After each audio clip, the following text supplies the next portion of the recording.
20 ta' Jannar San Sebastian Martri, qatluh għal ħabta tas-sena 228. Bħal ħafna qatti tal-ewwel martri ta' Ruma, dawk ta' San Sebastian intilfu wkoll.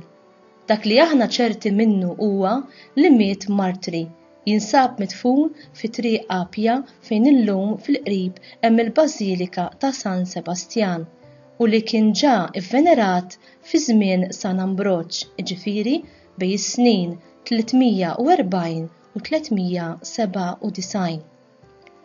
Skont kitba anonima tas-seklu 5, Sebastian twieled f'Narbona fi Franza t'isfel minn ġenituri Taljani li meta kien għadu tifel ħaduh u rabbewh f'Milan.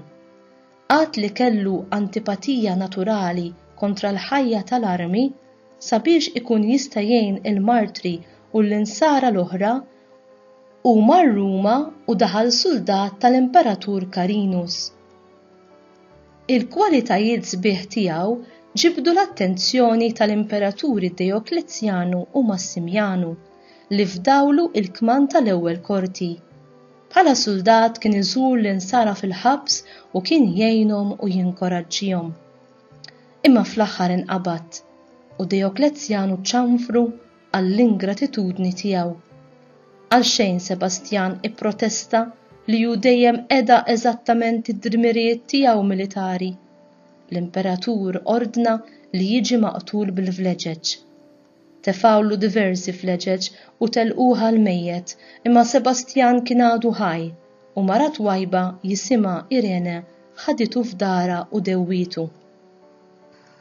Meta ħa saħħtu mill-ġdid bix-xewqa li jmut martri, mar minn rajh quddiem Dioklezzjanu u qallu li ma kienx se jsib il-paċi qabel ma jieqaf milli jxerred demm bl-ħtija.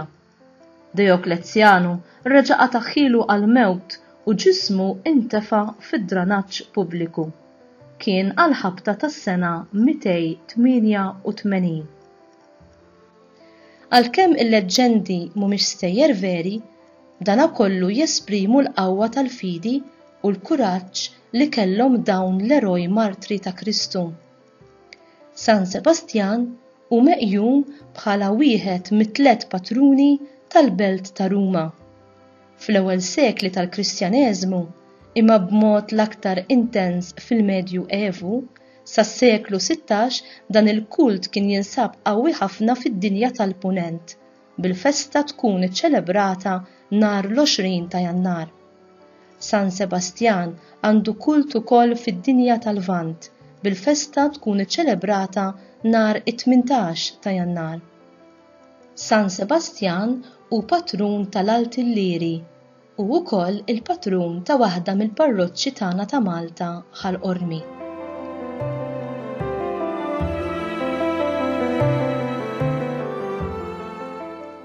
San Sebastian huwa difensur tal-fidi nisranija, huwa eżempju ħaj għal kull wieħed minna u protettur ta' ħafna, magħruf ukoll bħala wieħed mill-protetturi kontra l-mart tal-pesta. Ħafna irrikorrew lejn San Sebastian f'mumenti diffiċli biex jidħol għalihom quddiem il-mulej. Dan li ġej huwa parti mid-diskors tal-omilija tal-Arċisqof Charles Scicluna fl-14 ta' Lulju tas-sena 2018 lejliet il-festa ta' San Sebastian f'Ħal-Qormi. Dan ir-raġel qaddis li għex fit-tielet seklu u miet fis-sena 288 ma beżax mill-bnedmin. Wera li għalih Alla jiġi l-ewwel post. U bl-imħabba tiegħu lejn Alla, San Sebastian ħeġġeġ anke lil ħaddieħor biex jaraf lil Ġesu bħala s-Salvatur tiegħu.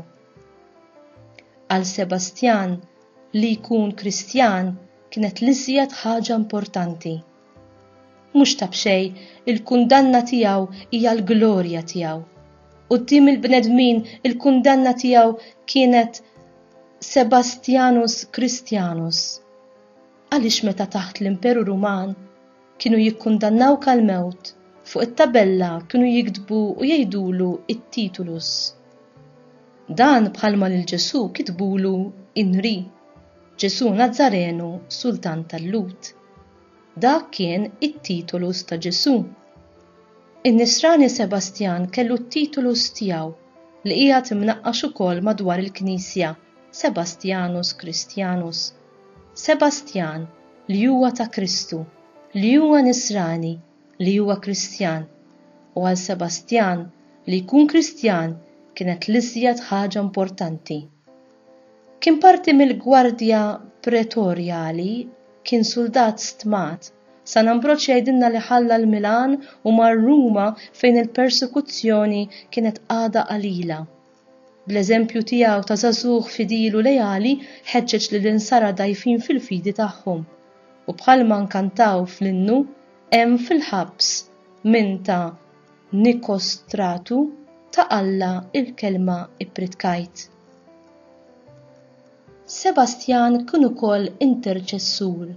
Il-Knisja ta' Ruma lil San Sebastjan tivvenerah bħala wieħed mill-interċessuri, wieħed mill-qaddisin li jidħlu quddiem Alla għall-komunità.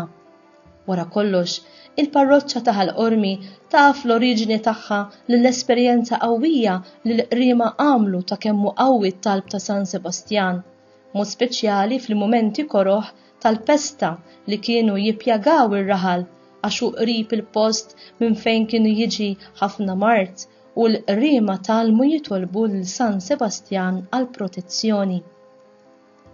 Imma aħna llum bħal San Sebastjan irridu nilqgħu il-kelma ta' Ġesu.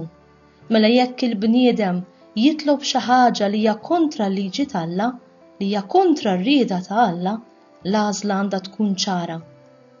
Inkella għad baqalu xi jitgħallem fl-imitazzjoni ta' San Bastjan. U int, gburi jew gburija li int Nisrani jew Nisranija, tiddefendi t-twemmin tiegħek u lil ħutek insara. Għandek kuraġġ li akkosta kollox tinkoraġġixxi lil min ikun qed jagħmel il-ġid u tikkundanna bil-qawwa kollha lil min ikun qed jagħmel il-ħażin.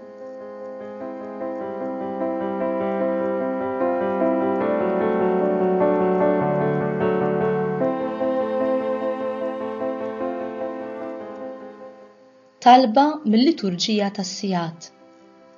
Imlina mulej bl-ispirtu tal-qawwa u ħeġġiġna bl-eżempju sabiħ ta' San Sebastjan martri tiegħek biex nitalmu nobdu aktar lilek milli lill-bnedmin. Nitolbuk dan bi Kristu Sidna. Amen.